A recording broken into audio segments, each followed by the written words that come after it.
Kevin, welcome. Thanks for coming back on. For you guys who don't know Kevin, Kevin is, I guess, a carnivore advocate. He is practicing, has a dentistry practice out in, was it Virginia? I know somewhere on the East Coast. Remind me where you're at, Kevin. St. Louis, Missouri, actually, Midwest. Never mind. I'm totally off. I don't know why I was thinking you're on the East Coast. So you didn't move, did you? No, I've been here. Yeah. Missouri life. My mind is obviously failing. That's the only explanation. So anyway, well, welcome, Kevin. I know you've got some interesting things coming up, so we want to talk about that. But I wanted to first, before we do that, get your perspective. You've been involved in this carnivore thing for several years now. Have you seen any major shifts in your philosophy or observations over the last couple of years? That's a good question because I would say personally, no. But having, like you probably have communicated with hundreds, thousands of people now, just more nuance of different things slightly work for different people. So learning, how to, make things work for everyone. So I had new ideas and ways of thinking about certain things like that. Because basically it comes like, if someone shoots me a message, should I do X, Y, or Z? The frustrating thing is my answer is almost always like, it depends. Depends on what your goals are, what your history is, what you're trying to achieve, things like that. And so, beyond that, the thesis of meat being the staple foundation of a human diet, that solid foundation has not been shook whatsoever. Yeah, I'm the same thing. I thought meat is a central part of the meal, and everything else kind of becomes an add-on, and it's in many cases unnecessary. For some, there's benefits, but for most people, I think it's they do well with just meat.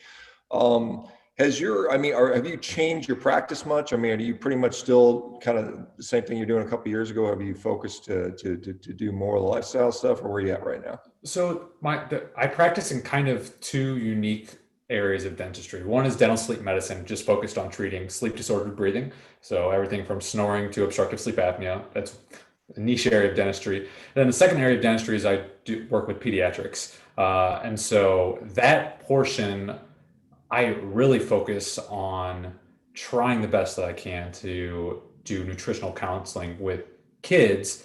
Not necessarily the easiest thing in the world, because most kids these days are already they're already addicted to the carbs, to the sugar, and one of the benefits that I have is maybe you don't see the detriments of that kind of diet until later in life in other parts of the body, but as a dentist you see that pretty rapidly in the teeth. So I'm able to show a kid, look, your diet is producing this result in your mouth. Now we have to remove 7 teeth, and we wouldn't have to do that if you ate this kind of diet, reduce these kinds of processed carbohydrates and sugars and things like that. Yeah, are we? And this is a question. There's concern about does sugar cause any detriment in the human body? Is it benign in small doses? There's some people that say, it's all calorie controlled. Some people say sugar's a poison. I tend to think there's a happy medium in there. But what are you seeing with, in your opinion, as a dentist, and maybe you have other, and I don't think it's a crazy opinion.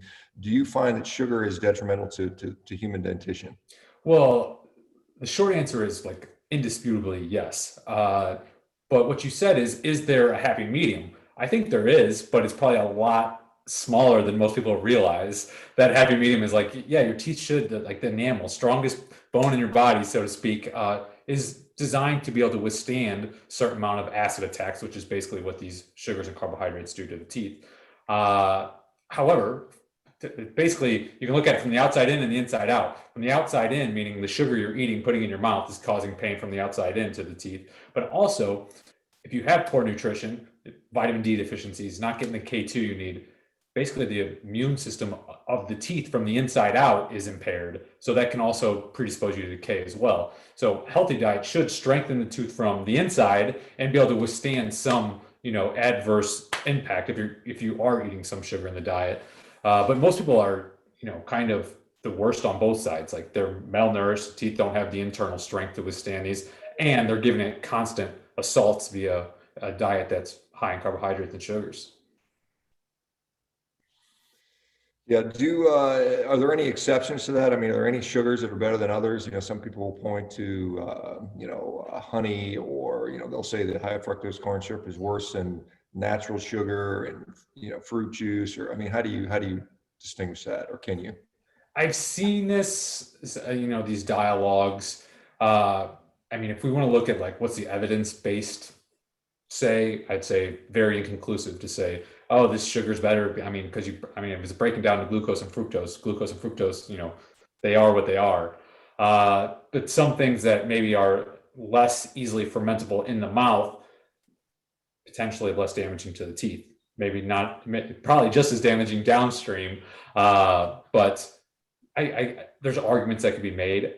For me, I see a good way to look at this is if you look at fruitarians. One of these guys I like. He's a good entrepreneur, motivating speaker. His name's Jesse Itzinger. He's the husband of Sarah Blakely of Spanx.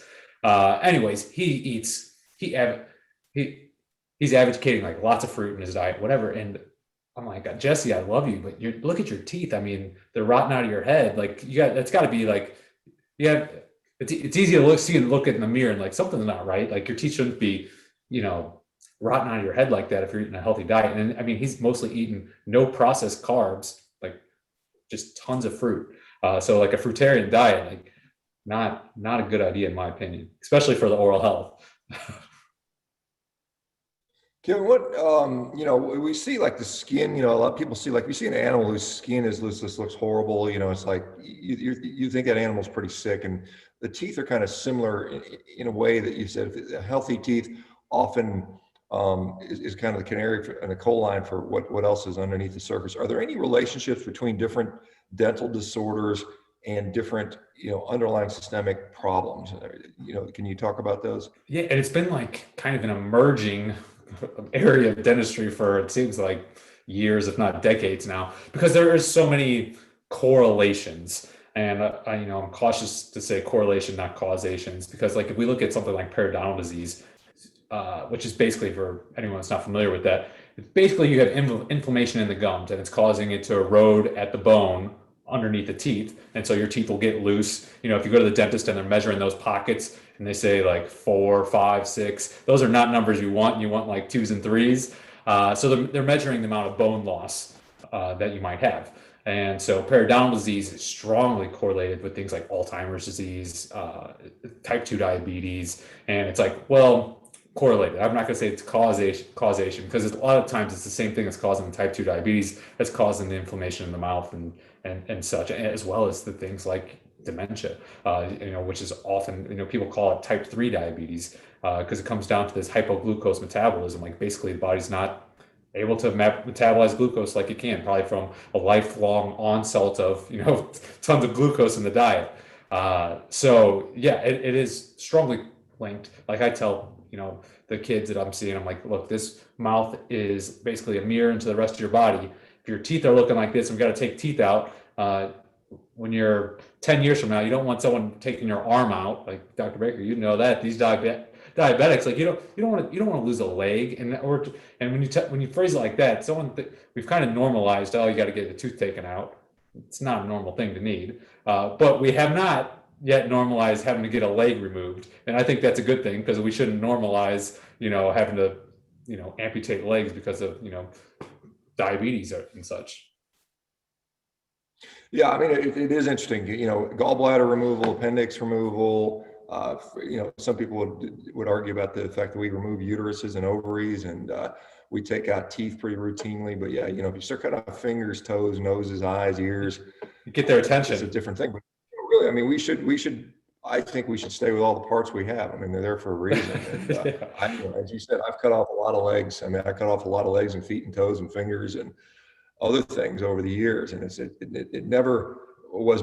I never enjoyed doing that. I mean, sometimes it was, it was amazing. I had people begging me to cut off their leg because they were in such misery because their legs were infected and basically rotting on them. And and it was clearly due to lifestyle, which is just, Yeah.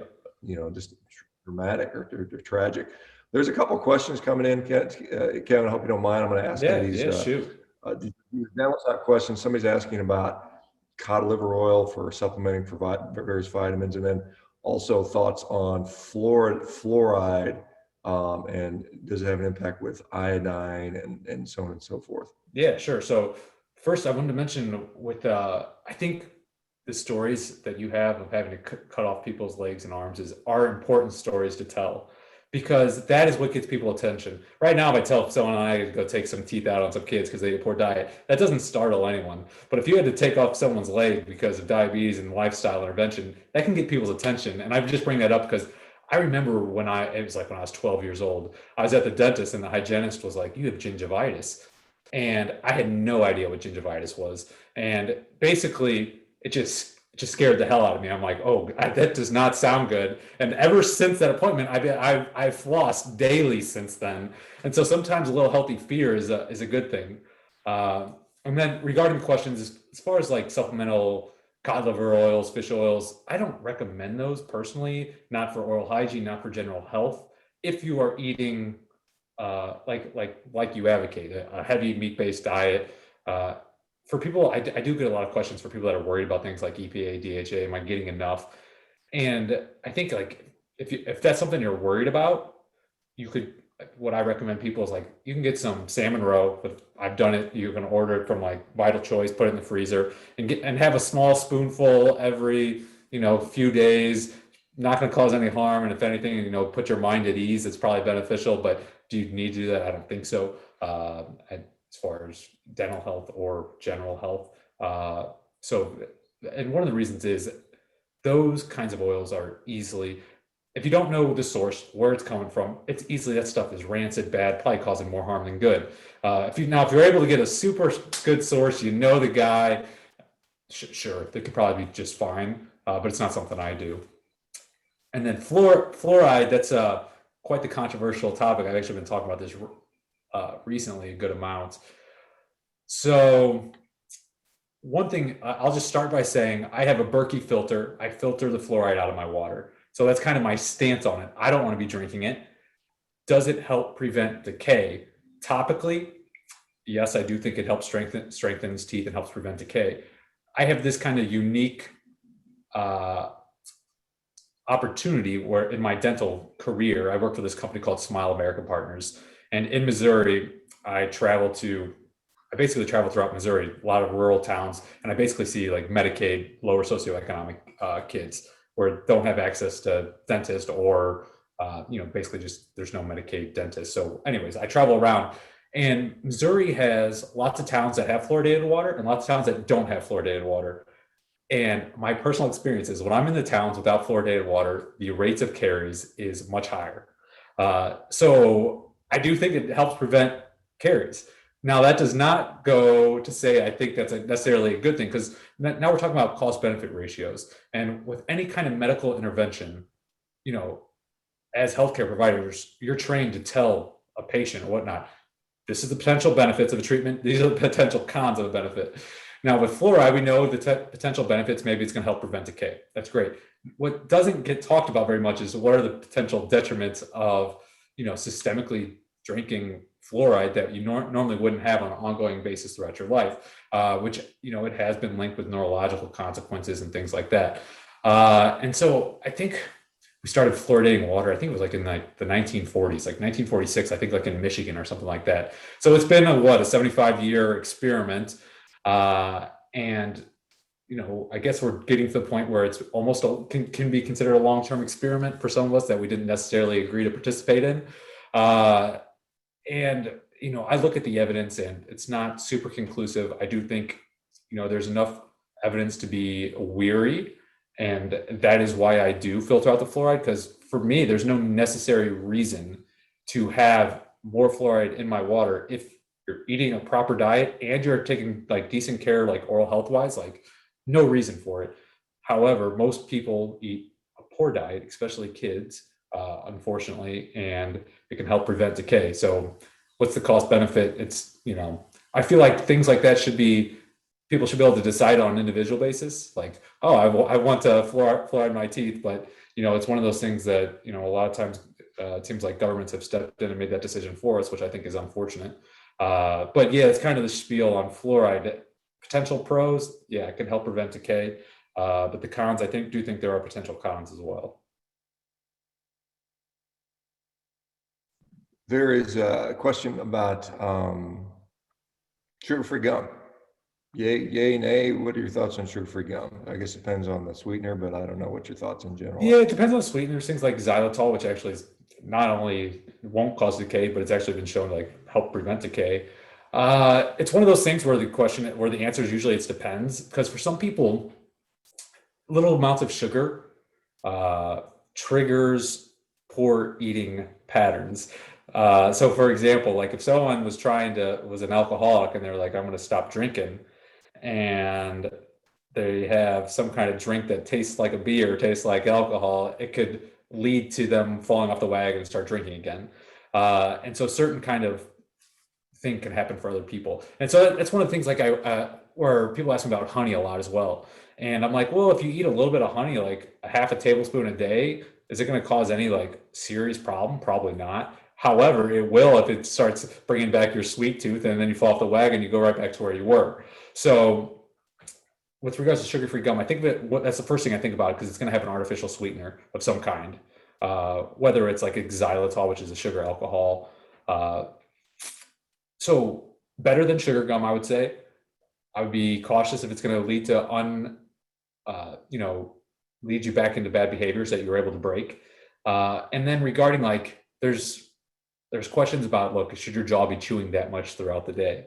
And what is the potential implications of the jaw TMD disorder down the road, things like that. I mean, there's people that do it just fine, there's people that have issues. And it's one of those case by case kind of basis. I used to be an avid gum chewer, like all the time. And it's something I cut, which if you would ask me back then, like, can I cut chewing gum? I would have said, no way. But yeah, it's something that I was able to cut. And so I don't think it's necessarily a good thing or a beneficial thing. How much harm is it going to cause? Probably small amount, but at most. So probably not a huge thing to fret about. But that's, I guess, kind of my thoughts on that. You know, your comment about the kids. I mean, you know, we think about a lot of us as adults, we come to realize that the garbage we've been eating, you know, has really had a detrimental health on us. But, you know, and kids are still developing. And so, I mean, you just wonder, kids eating this junk diet, if it's limiting their ultimate potential for either growth, cognition, you know, whatever kind of development. Are you seeing, do you find, you know, I just find it hard to convince an adult to feed a child a certain way unless they're willing to do it themselves first. And so as somebody who's seeing kids directly, you may have parents that eat a bunch of junk food and you see the evidence of your kids, you're pulling their teeth out. Let me just talk about that a little, because when I was operating, I remember Wednesday was dental extraction day. And I was in there doing my knee scopes or whatever, but every time I'd come into the recovery room, there'd be some kid screaming his head off because he just had all his teeth ripped out. And it always used to bum me out because I'd sit there and I'm, you know, I'm trying to type in my orders and I'm hearing some kids scream, and, you know, it's just a sad situation. But It is. what is the reality of kids and little kids and teeth? And is it still a major issue? It's unbelievable issue. And I tend to work in lower socioeconomic areas. And so I do probably see, I don't know if I'd say worse than maybe a normal dentist in a private practice or something like that might see. But I mean, every day I'm shocked by, I mean, it's hard to say I'm shocked, but it's like, it's outrageously prevalent how much decay there is in our youth. And especially lower socioeconomic who are, I mean, will tend to have less education, less availability to, like, you know, I'll call it real foods. And I mean, these kids are just eating junk breakfast, lunch, and dinner, and they just can't withstand that. And like you said, I do 100% believe it is limiting a child's potential growth and all kinds of things. I think we see it clearly in our underdeveloped jaws and the rate of apnea. Kids snoring and apnea should not be a thing, and it is quite prevalent. So we get a narrowed airway. We have this prevalence of sleep apnea that, you know, really bad in adult population because, I mean, and overweightness adds to that. You have fat in the tongue, it starts narrowing the airway. But we should not have sleep apnea. We should have much larger jaws. And you can see my jaw here. I look at myself and I'm like, I suffered from it. I was an overweight kid and my parents didn't know any better. And that's what actually led me into health and fitness a long, long time ago is I was like dead set on figuring out how not to be a fat kid. And, decades of research and experimentation, led me to where I am here now. But I do believe that had an impact on me. I got my wisdom teeth removed when I was 12 years old. But we are designed for those wisdom teeth, those third molars, to fit in our heads. Like to have those teeth being extracted because they don't fit, like that is not. I talk a lot about the species appropriate diet because like species are supposed to, like certain things are supposed to happen within a species, and we are the only ones where our own teeth don't fit in our head. Like that should be kind of like eye-opening thought to like what is going on here. And 100% that is because of our diet. Yeah, I mean that kind of reflective of like the work of Weston A. Price, where he saw the wider, broader jaw Jaws. structure, so you can get all the teeth in there. And my wisdom teeth never came in. I've never had problems with them, but I used to think that. Interestingly, if you'd asked me about 10 years ago, I would say, well, it's because humans are evolving more. They need less teeth, but probably we're devolving is a true answer there. And we're, due to our diet. And I think that's something I've changed my tune on for that. And so I've got a lot of questions coming in, Kevin. I'm going to try to get these. Apologize if they're, Yeah, let's do but it. I'll keep them somebody's shorter. asking about fluoride in your practice. Do you use fluoride in the practice? Somebody's asking about healthier alternatives to Sensodyne, toothpaste. And then somebody wants to ask about coconut oil pulling. Any of those topics you want to address? Yes. The first one was fluoride. We do topical fluoride on the kids as long as their insurance provides, and Medicaid does generally provide for topical fluoride. And then a lot in our patient population, I would agree with that treatment. I mean, weighing the cost benefit, topical fluoride every 6 months, I don't think is the potential downsides of that. Minimal, I will say, and potential upside being able to keep their teeth and allow for like their adult teeth to come in. Something people don't realize is if you lose your teeth prematurely as a kid, that affects the way the adult teeth are going to come in as well. And so preserving that primary dentition is really important, especially like I was just talking about, to preserve a full airway. You want to maximize your airway to prevent sleep disorder breathing down the road, which is, I would say, probably one of the most serious, kind of pandemic that's coming with in our population right there with like gaining weight and obesity. Coconut, what the other one was about coconut oil pulling. It's not something I do or recommend for anyone. I do know people that do recommend it. I would personally, there's like all these tinkering methods, I'll call it, to like try and improve oral health, when the biggest thing someone can do is eat a proper diet. And I mean, if you do that alone, if you eat a proper diet, you could make a case. And let's say you've been eating a proper diet and you haven't had any caries and no periodontal disease, nothing like that, no gingivitis. You can make a case that you don't even need to brush your teeth. Like toothbrushing is something we've started doing in the last 100 years, basically.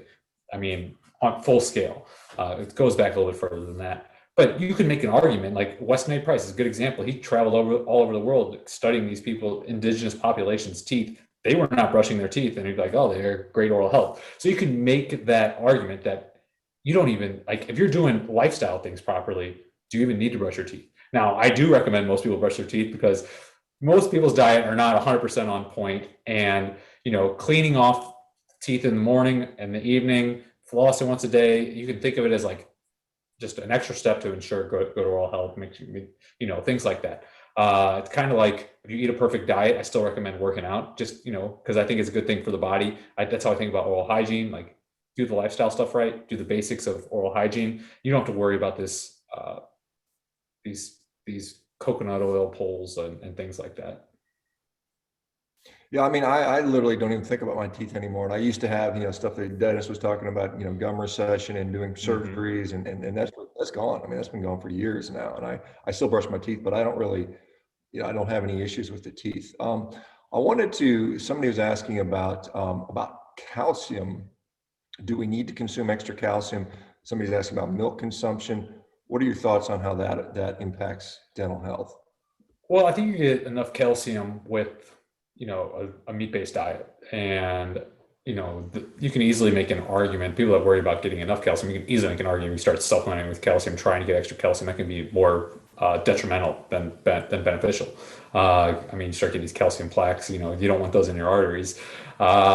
So I don't think like any kind of supplemental things, but think as far as for your teeth. Now there is this kind of toothpaste. People are familiar with fluoride toothpaste, right? That helps strengthen the teeth. There's hydroxyapatite toothpaste, which is something I've never used, but if someone's really like want to strengthen their teeth, that's something I would consider. It's basically what your teeth and bones are made out of, this hydroxyapatite, and it doesn't have the people that have the concerns about fluoridated toothpaste, which I don't have concerns about it because you're spitting it out, and so how much is really getting into your system and systematically, not much. But hydroxyapatite toothpaste is something you could try to see, because that has been shown, and a good amount of research shows that'll strengthen your teeth up, and without the fluoride. So people that want that option. Sorry, I got to keep unmuting myself. There's a question, I think, and you kind of touched on this because you do some of the sleep stuff. But I remember when I was a kid, my sister used to snore.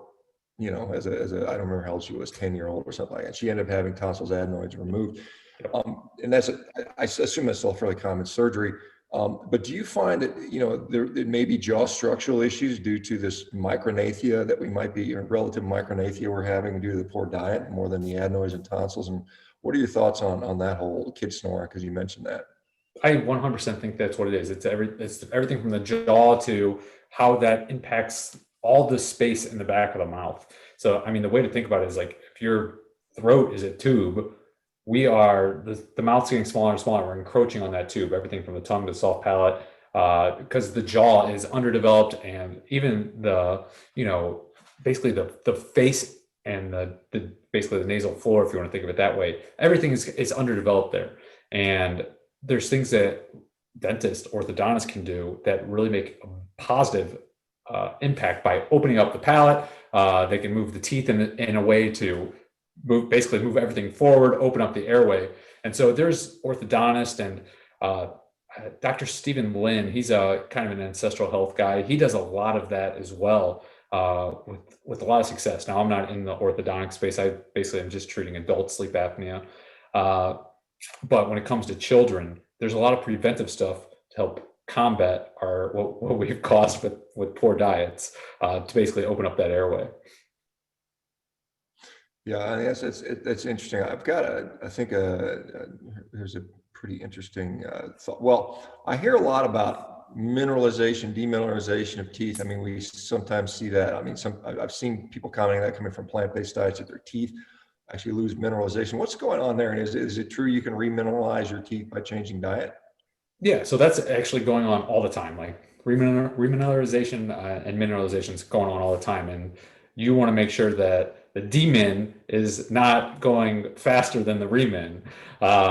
And yeah, and you can remineralize your teeth for sure. One thing that, this is what we're taught in dental school, and something I've found to be pretty true is, so if you think of your tooth kind of like an apple, and an apple has the skin, well, if you think of that apple having a thicker skin, that'll be your enamel, okay? And then once a cavity gets through the enamel, it'll reach basically the core, the meat of the apple, which is called the dentin in the tooth. Now, once a cavity reaches the dentin, as a trained dentist, that's time, like, okay, remin is not going to win this battle. It's time to do a filling.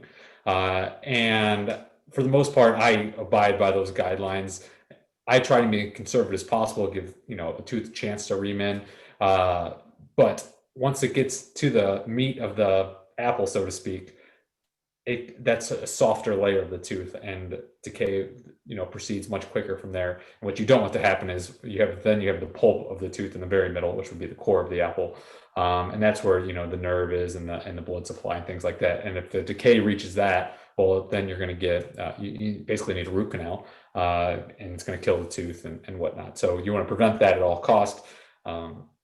So yeah, long answer is that's the long answer. The short answer is, yeah, this demin remin process is happening all the time. Okay, I know there's a lot of people fascinated with dental questions here, Kevin. So anyway, thanks for coming in and answer some. Absolutely. We always hear the question, I know you've talked about this before, metals in the mouth, long-term, are they a problem? People talking about mercury amalgams and stuff like that. And then another question regarding, if you get, should you get wisdom teeth removed after orthodontic procedures automatically? I suppose it depends, but Yeah. if there's a situation where that would warrant that. But what about metal in the mouth, long-term, have it removed, keep it, and then what about wisdom teeth with orthodontic procedures?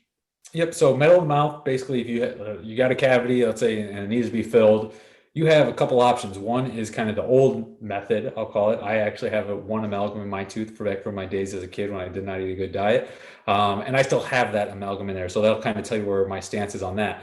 But basically, you're going to get amalgam, or you're going to get composite filling, or you're going to get something like much like a porcelain or gold, because there's different dental materials we can use.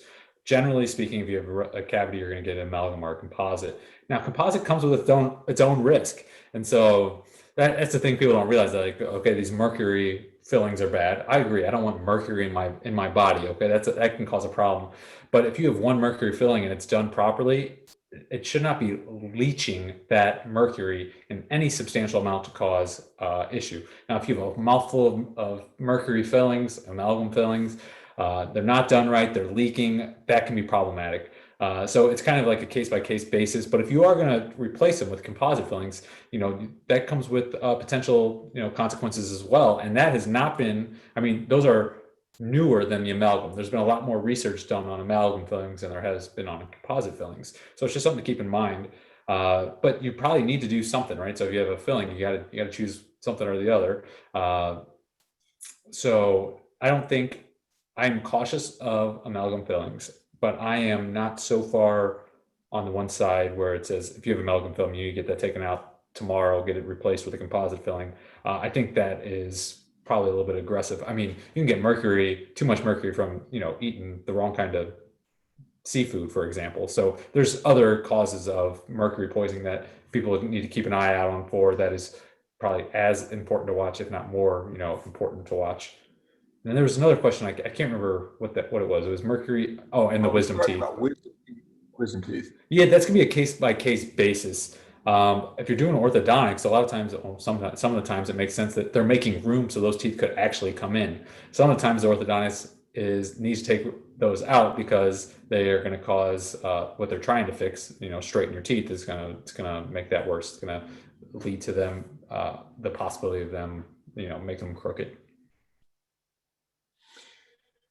Yeah, question you mentioned 4, 5, 6. I'm assuming that's millimeters of depth that you're losing gum. I'm assuming those were those numbers. For somebody's asking about, if you have higher numbers, 4, 5, 6s, will just flossing do anything to remedy that, or do you need a deep cleaning, or how do you? I mean, obviously changing diet is a given, but Yeah. do you do anything mechanically beyond that? Is flossing sufficient if you fix your diet?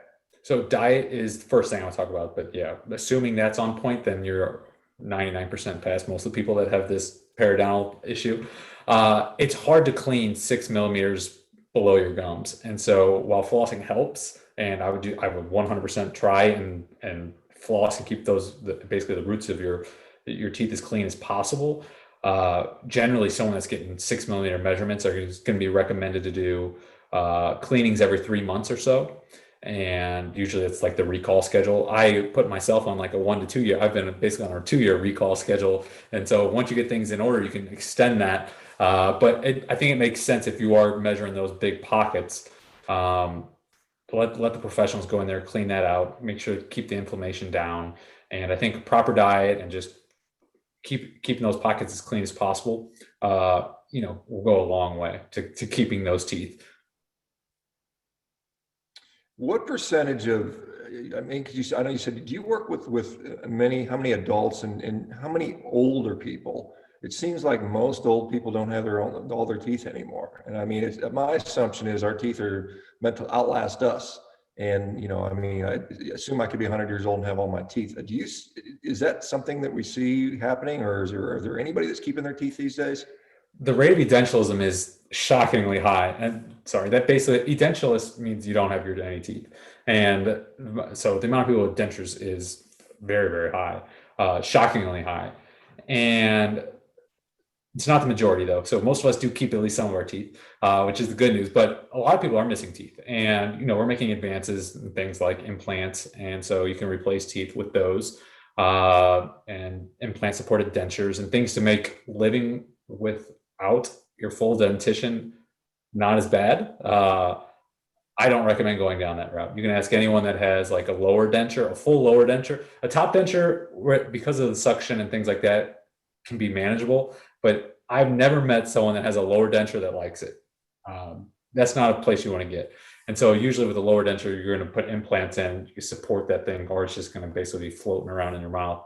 It's actually like quite a hazard in the elderly population, a choking hazard, believe it or not. A good amount of people die due to choking on their food, that they're not getting it chewed up properly and such. So keeping your teeth, yeah, they should be in with you in the grave at the end of the day. Yeah, and it's kind of interesting when we look at some of the anthropology, they're sometimes the only remain they find is, from 2 million years ago is a jawbone and a few teeth, and they're trying to reconstruct, which always fascinates me. They're able to reconstruct entire skeletons, or It is theoretically kind of crazy, but the teeth are still there as a point. And I guess somebody already kind of mentioned this, but I guess the questions keep coming up about your thoughts on milk and types of milk. Somebody's asked about raw milk at all. I mean, what are your thoughts on milk as far as diet is concerned?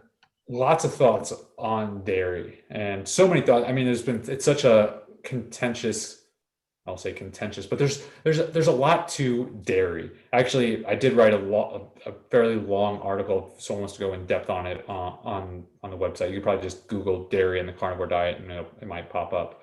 But there's a number of things to consider. One is lactose, so that's the milk sugar. A lot of people don't do very well. They don't do good with lactose, and if you look at most of the world is lactose intolerance. And it's actually probably best to be viewed on a spectrum where past humans are not designed to drink milk, lactose, past youth, and that's a genetic change that happened in the not too distant past in terms of evolution. And most of the world is still lactose intolerant. So some people do better with lactose than others. So that's the first thing to consider. Then we got to consider the proteins. We got casein protein, which a lot of people have issues with casein. And then you have S1 versus S2 casein. So some people do okay with one, but not the other. And then you got the raw versus pasteurized, because some people do better with the raw milk because it has certain microbes in it that actually help digest the lactose.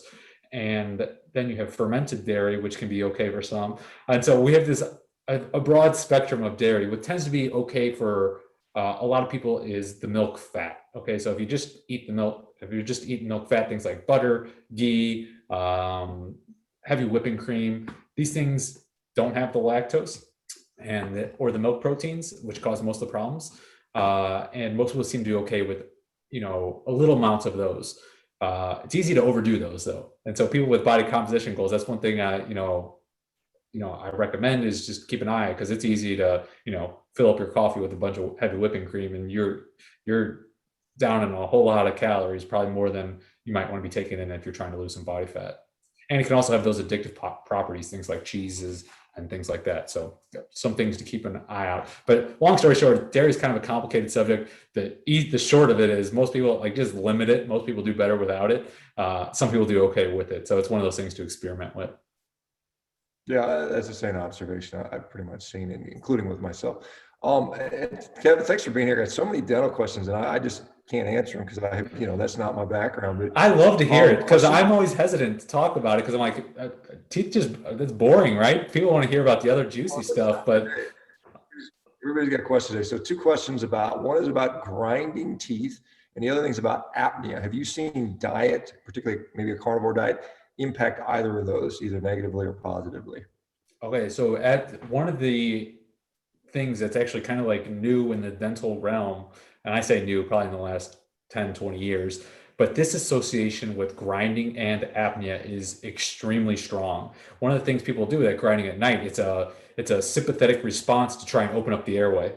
And we see people that heavy grinders, this correlation between grinding and apnea is substantial. And you take care of the apnea, and a lot of times the grinding is taken care of. And so that's an important note about the grinding. People that are grinding at night, something to keep in mind. Regarding lifestyle, diet, and apnea, one of probably the strongest correlator of apnea in adults is obesity. Something like 70% of obesity people that are obese have apnea to some degree, which is just, if you think about the rates of obesity, then you can just, do the math and just see how. And apnea is, I don't think it's um, understood how serious of a medical disorder this is, because basically what's happening is you are suffocating on an ongoing basis throughout the night. And so apnea, the airway shuts down, blood oxygen drops, basically suffocating your organs until the body has a sympathetic response, pumps adrenaline, so the airway is going to open up. And that happens not just a couple times a night. For people with apnea, severe apnea is 30 plus times an hour. Moderate apnea is 15 to 30 times an hour. And then 5 to 15 is considered mild apnea. And to me, mild apnea is almost a misnomer. Like if I'm not breathing 10 times an hour all night long, that means you're not ever getting any deep sleep, because the body's not going to let it go there and suffocate. So it keeps waking you up all night long. So you never get a good night's sleep. And it's been one of the most rewarding areas of dentistry for me, because when someone has sleep apnea, on average 5 to 10 years before it's diagnosed, they've gone sometimes a decade without a good night's sleep. And you treat that patient, and the next week they're like a new person because they've had a real night's sleep for the first time in years. And lifestyle plays a substantial, a huge role in this, because fat gets deposited in the tongue, and it's something people don't realize. And this tongue is actually this huge muscle in the back of your mouth. And you start putting fat in that, what happens is that airway gets very narrow very fast. And so and so if you lose fat, and you can lose fat from the tongue, you're creating a larger airway to be able to breathe throughout the night. So yeah, I mean, fat loss, it should be a part of every apnea treatment, at least for those that are suffering from obesity related apnea.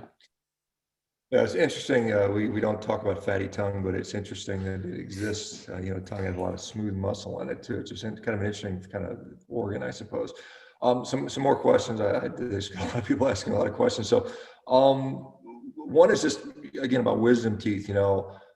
There's a different. Some people have some come in. Is it that some don't even form, or is it just they don't come in? I mean, how many wisdom teeth are you supposed to have? How many actually come in? Do some people have less that actually form, or is it just they don't come in? It's both. So we're supposed to have 32 teeth, and those wisdom teeth are the third molars. So those are the ones that are the furthest ones back. Some people, a lot of times when you don't see them, they're in there, and they don't have any room to fit into the mouth, so they just kind of hang out up there. Okay. For other people, they don't form, and it's not that uncommon. We see things like congenitally missing lateral incisors, also pretty common. So we're supposed to have 32 teeth. Doesn't always happen, and genetic reasons for that and things and such. Okay, and then there's another one. I mean, you talked about implants, is there any sort of, I mean, these days they talk about, you know, growing organs on scaffolds. Is there any thought to growing actual biological teeth via stem cell or some other thing? Is that being looked at, talked about? It has been being looked at for years. I have not seen any. I need to look at the latest research on the area. It is an area that I was actually really interested in, because I'm like, that would be a game changer if you just start growing your teeth back like a shark. I mean, it would upset a lot of the specialties of dentistry. Like implant dentistry would probably basically disappear if you could just grow a tooth back. I'm not sure where we are. I'm sure the technology is there, and I'm sure it's doable. I think it's probably making it accessible to dentists, and what are the logistics of doing it, because I'm sure that science is there, because I mean, we're growing all kinds of organs. I imagine we can grow a tooth as well. So a lot of people, you talk about these edentulous people, and I'm sure you've maybe not worked on people where their bone quality so poor won't hold an implant. Is Yep. there any recovery from that? I mean, have you ever seen diet improve bone quality? I mean, we see osteoporosis getting better on diet. I've seen that, but does that hold true for the jaw as well, or what's your thoughts on that? Yeah, so you're right. With the periodontal disease, is basically we're seeing the bone be eaten away, so to speak. And if you're missing teeth for a substantial amount of time, that bone naturally recedes.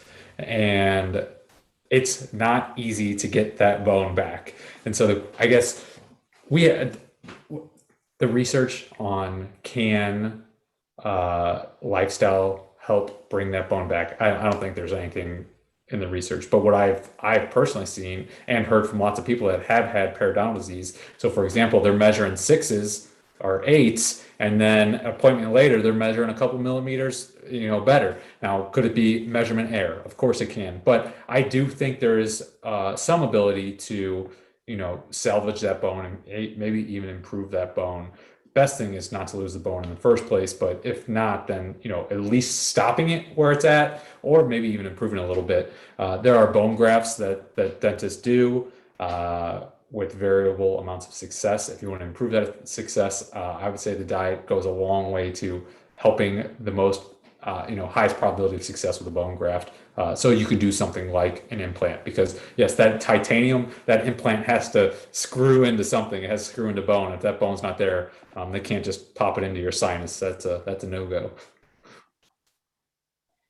Several questions coming in on mouth taping. That's kind of a later thing as people are talking about, nose breathing, mouth taping.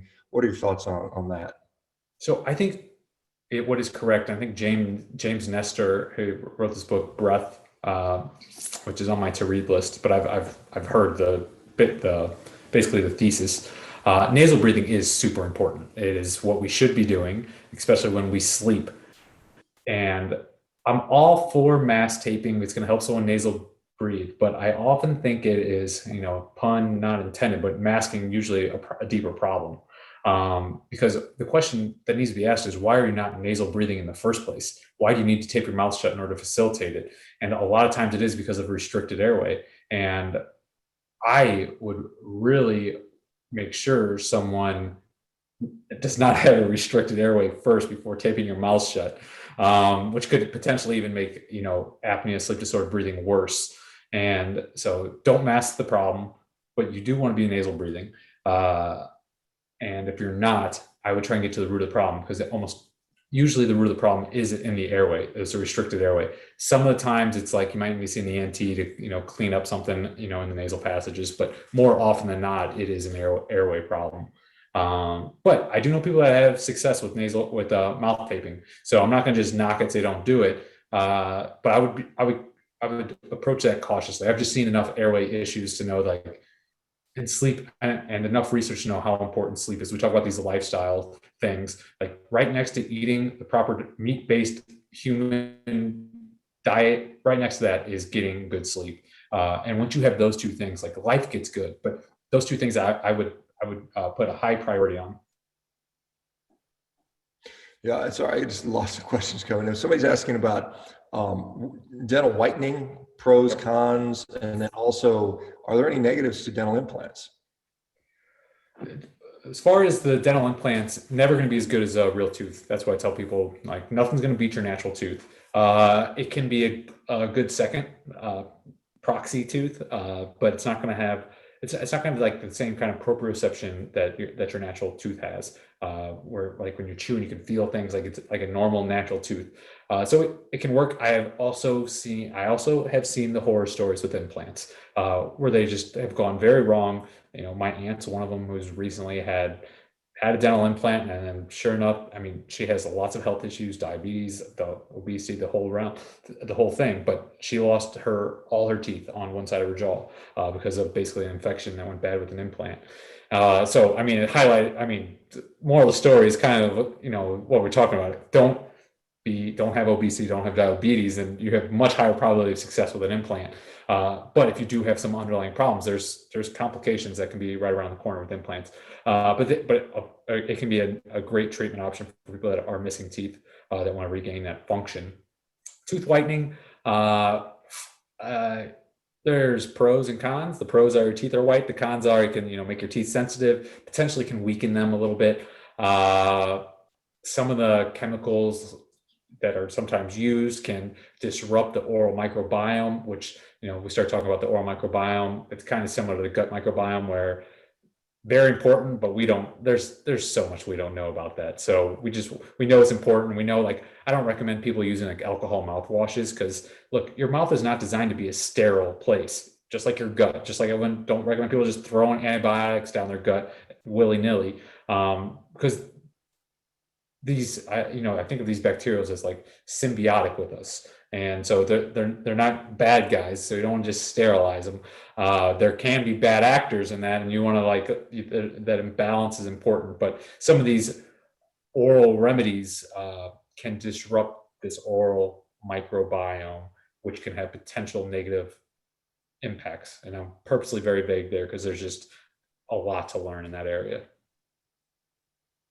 Yeah, gosh, Kevin, one more question, and I want to get to what you're doing with your latest venture. But TMJ, pain issues, can that be can diet help that, or how do you deal with that if you do deal with that? Yeah, so it kind of goes similarly, and TMD, temporal mandibular disorder, has to do with your mandible and when it sits in this joint. Kind of similar to like arthritis in the jaw, and you have this not articulating the way it should be, which can lead to pain. And there's a disc that the jaw slides on, and that disc being displaced. The question is, why does it happen in the first place, right? And can diet help it? I think any kind of anti-inflammatory diet that's going to help your joints out, which we see with the carnivore diet. Like how many case studies have you seen where it's like people suffering from arthritic pain? When you get the diet right and you decrease inflammation, it helps. So I think from that vantage point, it can definitely help. Depending on the damage to the disc, how much it's going to help is going to be dependent from patient to patient. All right, I'll get one last question here. Sure thing. Regular dental cleaning where they're removing plaque, is there any potential risk? I guess it depends on the quality of the hygienist, but to damaging the actual dentin of the teeth, is that a valid concern? Well, to the actual dentin, I would say no, because the enamel is surrounding the dentin. So the question could be, is it potentially damaging to the enamel? And the short answer would be yes, because any kind of overbrushing with super abrasive things can damage the enamel. But like we talked about, there's this constant demin remin process. So you can a lot of times just remineralize those teeth, and it's not an issue. And so potential, yes, but I think the benefits outweigh the risk here, in my opinion. But like I said, I go to the dentist every 2 years is what it's been for the last for a while. Because when you're eating right and you're just taking care of it, there's just no need to go every 6 months. However, someone that has issues like we were talking about periodontal disease, it might make sense to do every 3 months. And for that, I totally agree with that. So it's kind of a case by case thing. I know. So yeah, long story short, that's kind of how I would say about that. All right, Ken, I wanted you to, because you talked about you have like a new program starting or something. I want you to kind of mention that and talk about that a little bit, if you don't mind. I think you said you had some kind of. Well, yeah. So I've been advocating for a carnivore meat-based diet for a number of years after personally experiencing what it did for me. I spent my life figuring out fitness, and I got the body I wanted, and I realized I didn't have the health I wanted. And after a lot of research and experimenting, it led me to eating mostly meat. And I realized I could have my steak and eat it too, basically meaning I could have the fitness I wanted, I get the body I wanted, but also have the health. And I started writing about this, and I got many, many questions. And it kind of comes back to what we were talking about earlier, where someone asks you a question, and I'm like, it's kind of frustrating because it always depends, because there's so much context. And I wanted to create a resource for people where they understood all the context.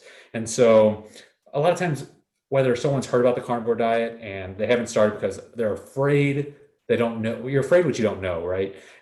Or maybe they're like, I can't see myself eating only meat. but maybe a meat-based diet. How do I do that? So I created this program to basically help these people that are interested in a carnivore diet, but have one of those sticking points, afraid they can't do it, afraid they can't get it to work in their life, it seems too restrictive, or people that have done a carnivore diet. And as you probably know, I mean, you work with lots of people, transition symptoms, getting through things like that, how to make it work. And it can be as simple as eat meat and drink water, and it can be a lot more complicated than that. And then there's some people who have done carnivore diet, and kind of one of my, I'll say my areas of expertise, because I focused on it for so long, is fitness. And a lot of people are like, okay, I did carnivore diet, I'm feeling better than I've ever felt in my life, but I would like to lose a little bit more body fat. Okay, no problem with that. And so the program is basically to help these people that, maybe they're coming from keto and want to go carnivore, maybe they're carnivore and they just want kind of this next level, or they want to know how it can fit in their life, with maybe adding some plants. Because that's one of the things I hear from a lot of people. They're like, look, I'm good with eating all meat, but I'm not going to eat just meat forever. What plants could I eat? Would you recommend? When should I eat them? How often? So all of this, plus all the context around everything. So when people ask me a question, I'm like, it depends. Well, now you know the context, and people can make intelligent health, diet, nutrition decisions the rest of their life because they understand the full picture. And because the big picture it can be kind of complex. And so the program basically designed in two parts. One is, here's the step-by-step, just follow the directions. You'll get your health, you'll get your fitness. And the second half is much more the context. Why meat? What's wrong with plants? What do we need to keep in mind? What about cancer and heart disease and high blood pressure and longevity, and answering kind of the fears and the context around all that. And then we go deep into fat loss, because that's one of the areas I spent a lot of time. We go into muscle building, because I think muscle building is super important, even for people that don't want to be bodybuilders or don't want to be muscle builders. I do think, keeping lean body mass and healthy metabolism is super important, especially when it just comes to longevity, feeling good, being the healthiest you can be. So it's pretty in-depth program, because it's about 15 hours of the video trainings and a 100-page workbook and things like that. But it is the complete picture for someone that really wants to go deep and really, make it a part of their life long-term, because everything I'm geared at is long-term success. I can help anyone lose fat, in a month, but I might put you in a position that you're going to gain a ton of weight back. That happens to how often? Everyone. And there's people that go on a carnivore diet, but they weren't, prepared for the transition symptoms, and they fall off the wagon, or, it feels too restrictive. So long story short, the program is how to do a meat-based diet to get you, health and fitness. Yeah. Kevin, I mean, you and I have very similar philosophies around this diet. I think there's kind of a dichotomy. Some people are very much fat-based, and they kind of minimize the importance of protein, or they kind of limit how much protein. And then there's others that tend to be more protein-centric and try to get a minimum amount of protein. Where do you fall within that? And do you, I mean, obviously some people respond differently, but what's your default with regard to protein? Yeah, and I would agree. I would say, because I watch your stuff. I'm very in tune with the community, and I would say, of anyone, I feel like I'm very much aligned with everything you say. And I feel like we're all often on the exact same page. One of the things about the protein, the macronutrients that I fall on, is I am not. It's one of those things where I do think there's individual uniquenesses, but I feel like people fall more often than not, especially if people with body composition goals fear protein too much. And I eat a ton of protein. I feel great, if I'm just eating meat, and I find it'll probably put me in that 70-30 ketogenic ratio. Sometimes I'm probably 60-40. Some days I'm probably 50-50. I don't worry about it, and I feel good. I can eat 50-50 for days and be just fine. And if I'm feeling a little bit like maybe something's off, maybe I need to add a little bit of fat, that's no big deal. But I'm not. I think limiting protein is often a mistake for people.